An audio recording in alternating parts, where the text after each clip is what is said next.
Bonjour. Dans cette vidéo, nous allons donner le corrigé du contrôle final d'analyse 3. Et nous commençons par la partie A. Alors, dans cette partie, on nous donne la fonction f de x égale à sinus pi sur 2 x moins 1 sur ln de x. Et alors, dans la première question, on nous demande de trouver le domaine de définition de cette fonction. Donc, le domaine que je vais noter par t indice f, eh ben, c'est l'ensemble des x qui appartiennent à R, tels que, alors tout d'abord, il faut savoir que le numérateur sinus pi sur 2x moins 1 ne présente aucun problème. Il est défini partout dans R. Il reste juste le dénominateur qu'il faut savoir où est-ce qu'il est défini. Donc, le dénominateur doit être défini d'abord. Donc, ln de x doit être dans R. Et il ne doit pas être nul. Ln de x doit être différent de 0. Alors, donc d'abord, ln de x est défini, d'accord, est défini lorsque, alors si seulement si x est strictement positif. Donc, le logarithme ne définit que dans R étoile plus. Maintenant, puisqu'il est au dénominateur, il ne doit pas être nul. Donc, ln de x, on sait que ln de x égale à 0, si seulement si x égale à 1. Donc, il est différent de 0, si seulement si x est différent de 1. Et alors, par conséquent, donc, le domaine de définition de f, c'est égal, donc, c'est une réunion de deux intervalles, d'abord 0, et c'est-à-dire R plus étoile, duquel on retranche 1.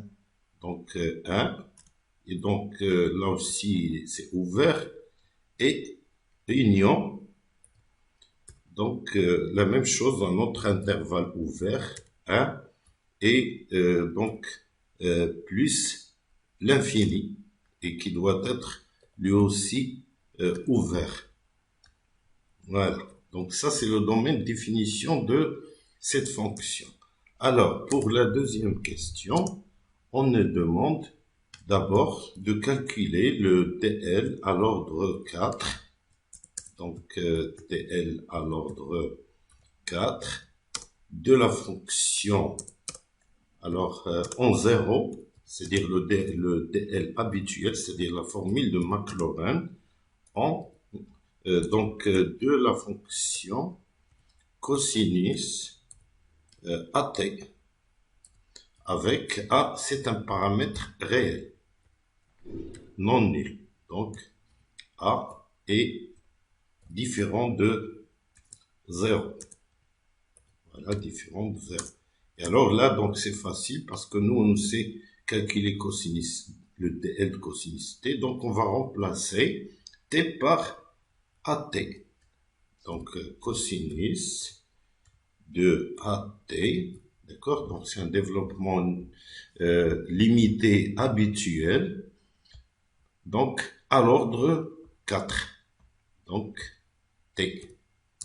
Et alors, donc, ici, je mets petit o, bien sûr, et t à la puissance 4. Ça, c'est le développement limité de cette fonction à l'ordre 4. Voilà. Donc, ici, a différent de 0. Et à partir de là, on nous demande d'en déduire le dl. Donc, le dl toujours à l'ordre 4. Mais cette fois, ça va être un dl en x0 égale à 1. de la fonction sinus pi sur 2 x.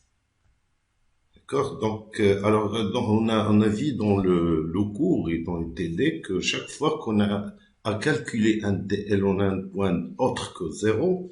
Le meilleur moyen de le faire, c'est le changement de variable. Donc, parfois c'est facile de le faire directement, mais dans la plupart du temps, il faut faire un changement de variable et c'est ce qu'on va faire ici. Tout d'abord, on va poser, donc on pose d'abord pour simplifier A égale, alors avant de passer donc à A, tout d'abord, donc je fais le changement de variable, donc t, je pose égal à x moins 1.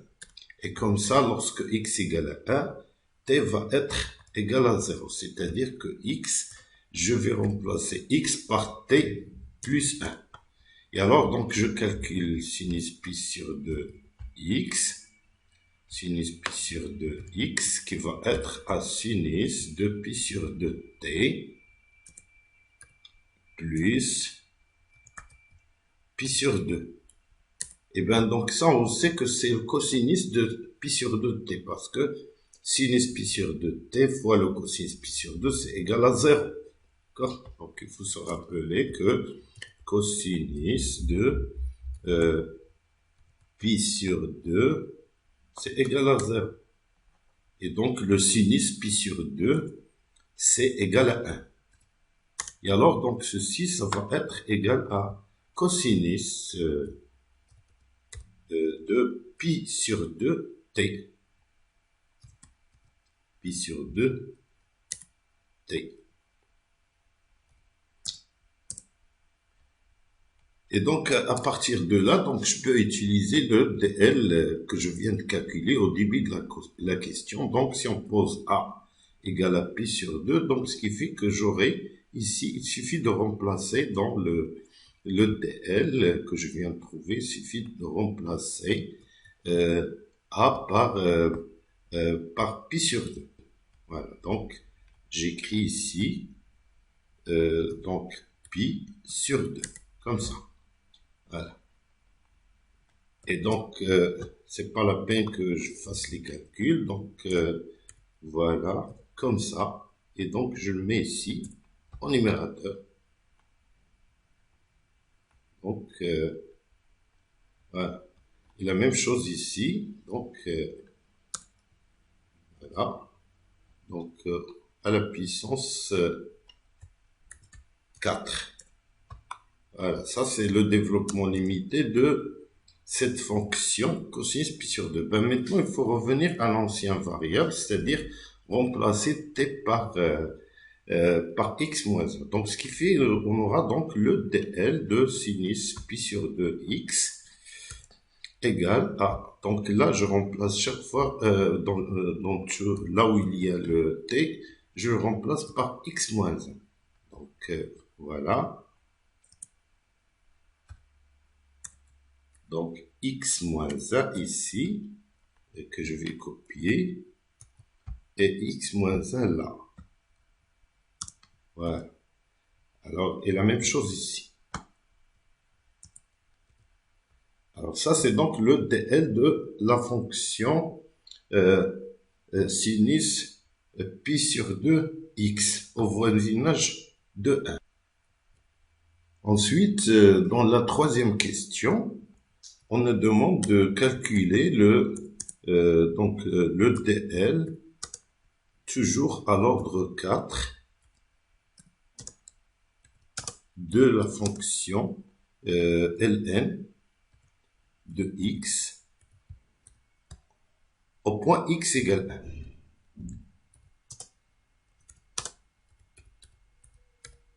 1. Au point x0 égale à 1. Et bien nous, dans le tableau la table où il y a tous les développements limités au voisinage 0 des fonctions élémentaires, on a le dl de ln x plus 1. ln de x, parce qu'il n'a pas de développement limité en 0. Et bien maintenant, donc, qu'est-ce qu'on va faire? On va faire un changement de variable comme tout à l'heure pour avoir pour avoir le DL de cette fonction au voisinage de 1. C'est-à-dire que t égale à x moins 1. C'est-à-dire que si x égale 1, alors on aura t égale à 0. Et par conséquent, donc on a Ln, alors je remplace x, je le remplace par t plus 1, et bien ça me donne le DL de cette fonction à l'ordre 4, le DL habituel au voisinage de 0. D'accord, donc voilà, à l'ordre 4. Et alors, donc ça donne à l'ordre 5, donc je supprime les puissances inutiles, et petit o de t à la puissance 4. Voilà, ça c'est donc le DL de cette fonction. Donc maintenant, je n'ai qu'à revenir à ma fonction de départ, et donc dans ce développement limité, je vais remplacer donc t, je vais remplacer par x moins 1, tout simplement. Donc ici, ça va être x moins 1, et la même chose dans les autres. Voilà. X moins 1 au carré, x moins 1 au cube, x moins 1 à la puissance 4, et ici x moins 1 dans le reste. Voilà.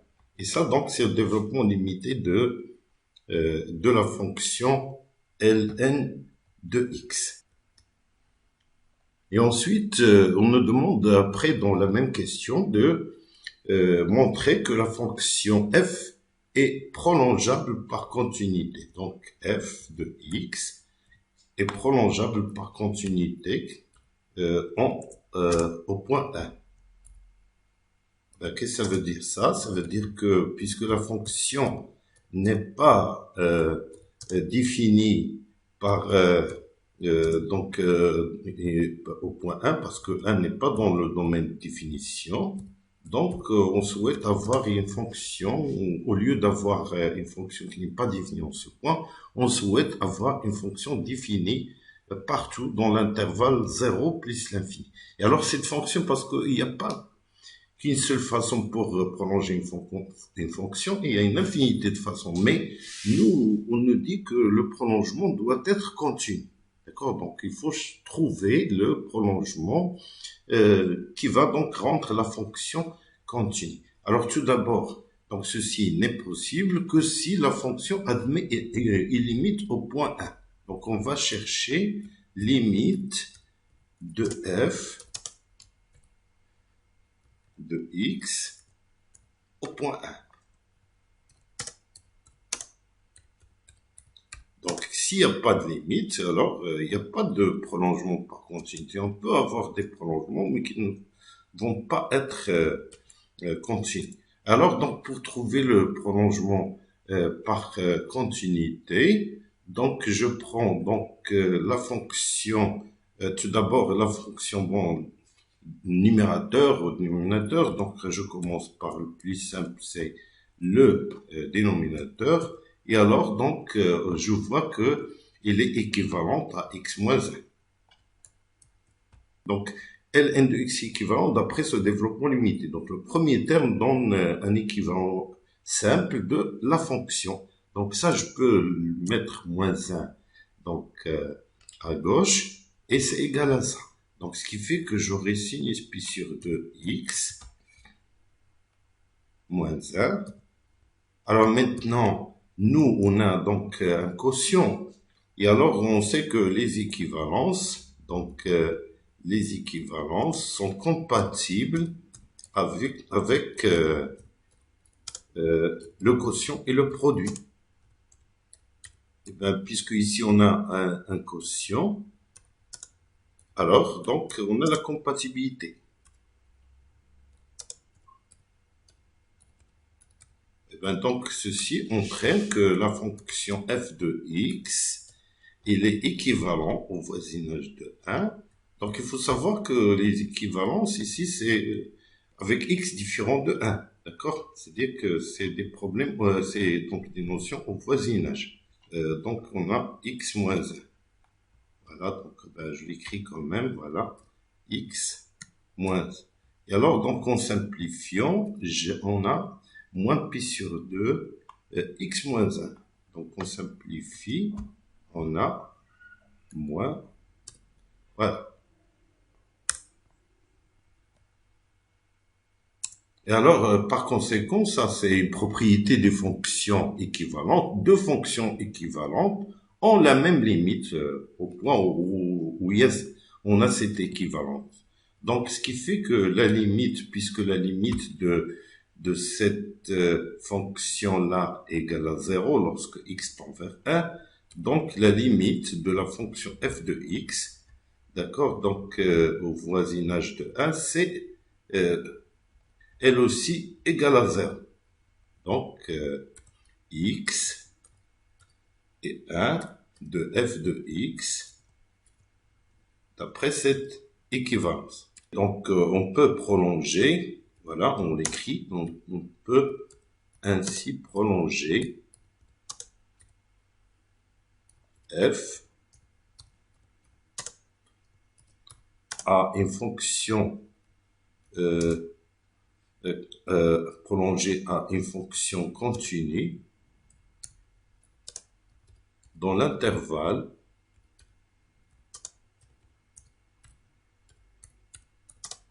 zéro plus l'infini. Dans l'intervalle 0 et plus l'infini. Donc 0 ouvert et plus l'infini ouvert aussi. Alors ce prolongement, c'est donc, on va l'appeler f tilde de x, il est défini comme ça. Voilà, c'est f de x, c'est x est différent de 1, c'est notre fonction habituelle, et il est égal à 0, c'est x égale à 1, non pas à 0, mais x égale 1. Donc cette nouvelle fonction, alors une fonction f tilde, fonction f tilde continue. Donc cette nouvelle fonction, elle est continue partout dans 0 plus l'infini. Ensuite, dans la quatrième question, on nous demande de trouver la tangente, puisque maintenant la fonction f tilde est continue, on espère qu'elle puisse avoir une tangente, trouver une tangente. Donc, on espère avoir une tangente au point 1 de f tilde, voilà, f tilde de x. Alors, trouver, pas une tangente, mais la tangente de f tilde de x en x0, donc x0 égale à 1, et déterminer sa position.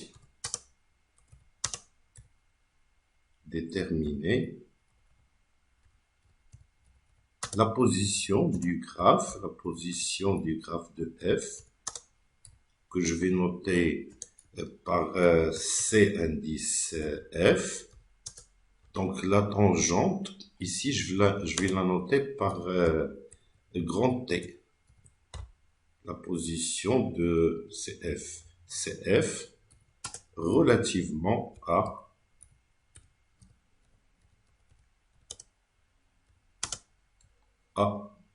T.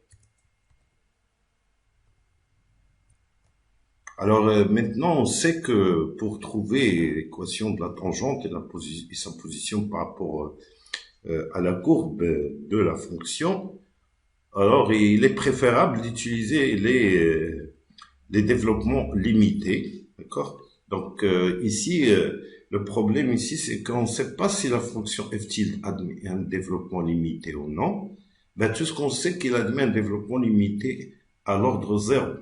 Parce que le fait qu'il soit continu, alors f continu, f tilde continu, donc admet un développement limité à l'ordre 0.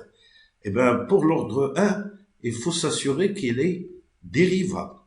Ben, pour les autres, l'ordre 2, l'ordre 3 et l'ordre 4, en général, il n'y a pas de lien entre dérivabilité et existence développement limité. Donc, bien sûr, on a le théorème de Taylor-Young qui dit que toute fonction n fois dérivable admet un développement limité à l'ordre n, mais la réciproque n'est pas en général vraie.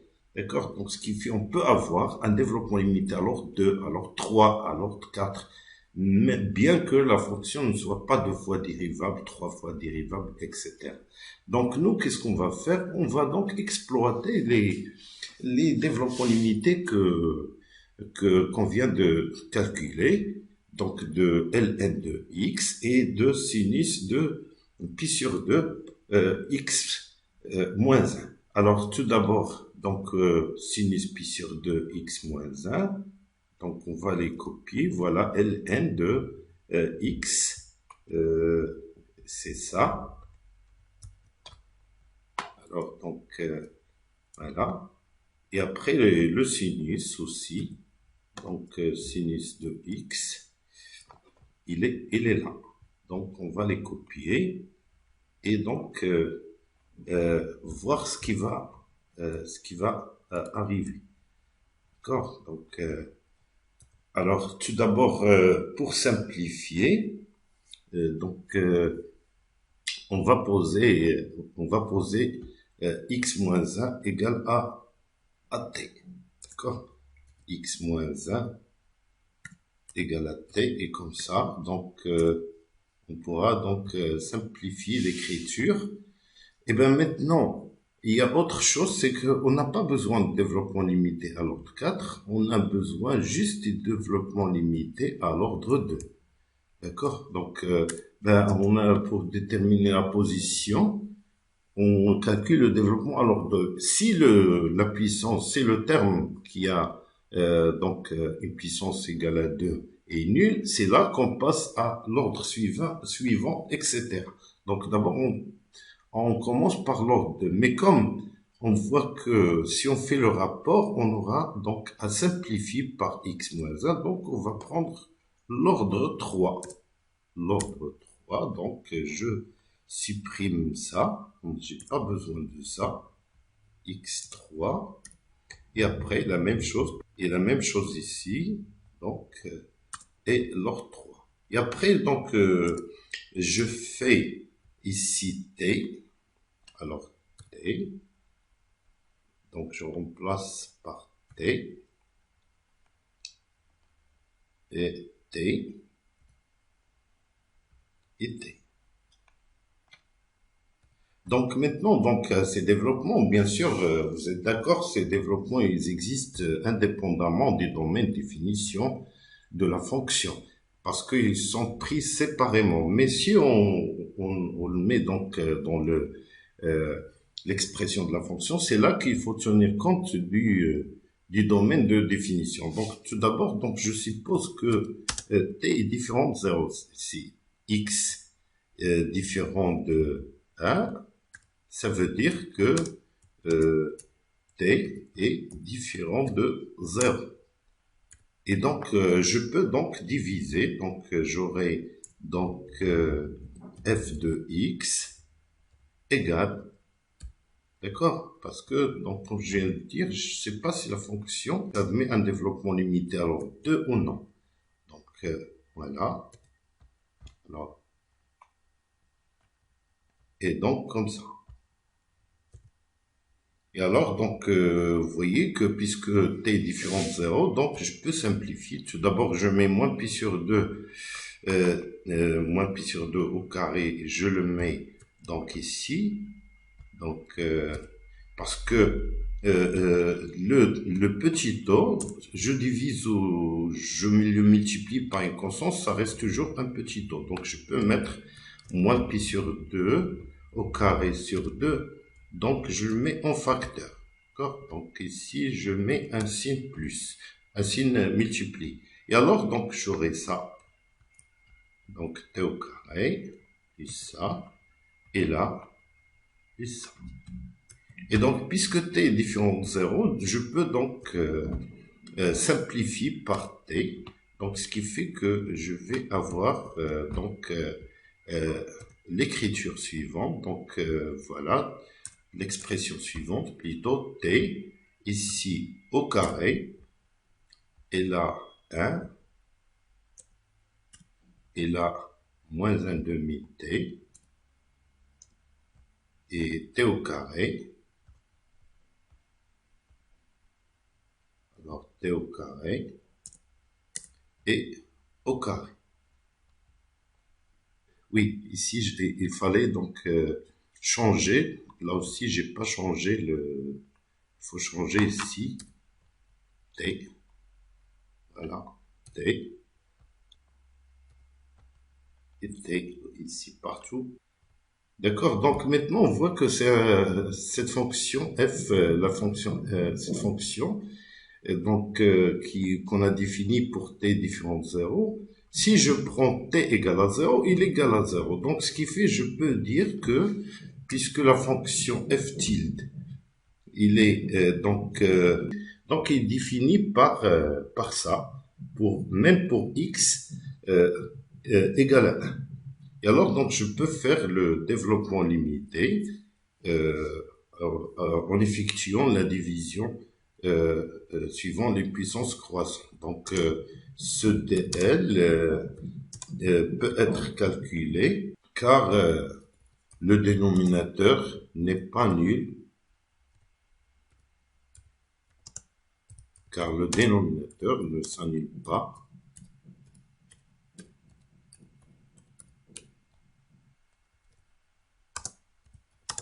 En t égale à 0, ne s'annule pas. En t 0 égale à 0. Et donc, j'effectue ce développement limité, que je vais faire ici même. Voilà, donc comme ça. Alors, donc ici, je mets, alors, voilà, je mets ici donc le numérateur qui est égal à t. Et le dénominateur, c'est ça, 1 moins. Et donc, je développe à l'ordre 2. Je fais le calcul jusqu'à l'ordre 2. Alors, tout d'abord, ici, donc, je mets gt. Et alors, moins t. Et moins 1 demi t au carré, donc, plus 1 demi. Donc, je multiplie au fur et à mesure avec par moins 1 t. Et à l'autre, je n'en ai plus besoin, d'accord? Je n'en ai plus besoin, donc oui, ici, un t, moins un t au carré ici. Voilà, t au carré, donc t, moins 1 demi. Et après, donc, c'est plus 1 sur 2 et t à la puissance 2. Voilà, donc le développement limité que je suis en train de chercher, donc c'est égal, donc égal à ça. Donc égal à moins pi sur 2, donc au carré sur 2, et donc facteur de cette expression que j'ai trouvée ici donc en faisant le calcul, et plus petit o de t au carré. Et alors, donc, maintenant, il suffit de revenir à x moins 1, donc ce qui fait que f tilde de x, parce qu'on a vu que ceci est vrai même pour x égale 0, x égale 1, donc on peut dire que f tilde de x égale à moins pi sur 2, voilà. Donc, je fais ici, donc je copie ici, et je remplace t par x moins 1, voilà. Donc, x moins 1. Et alors, donc, là, je distribue ce terme je distribue avec, donc, le deuxième, les deux termes, donc, voilà, comme ça. Et moins, ici, x moins 1 au carré. Voilà, donc x moins 1 et x moins 1.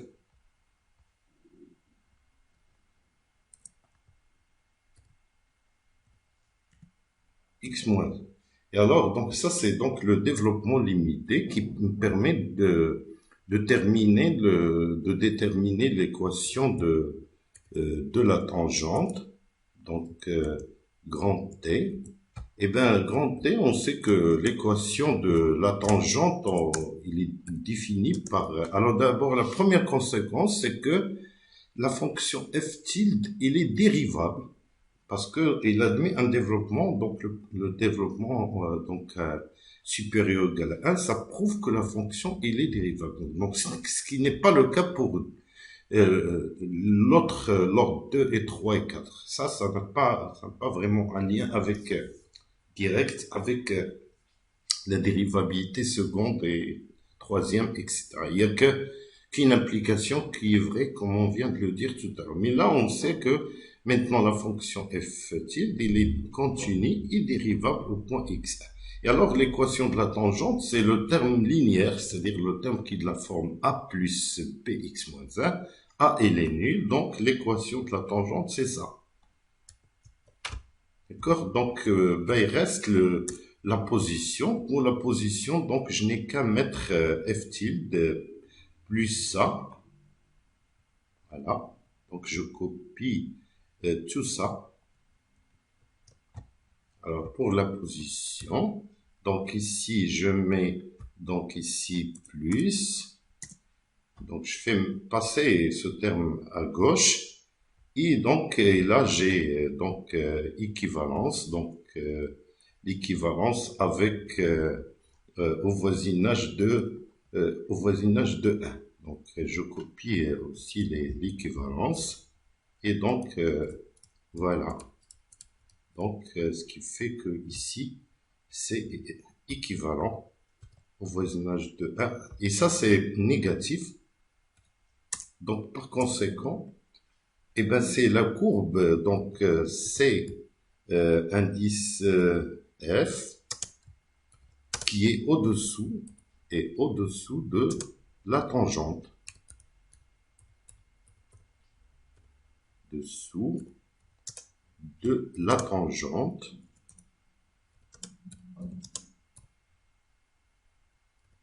De la tangente T, ben on l'a donc quand même désigné par T, au-dessous de T, en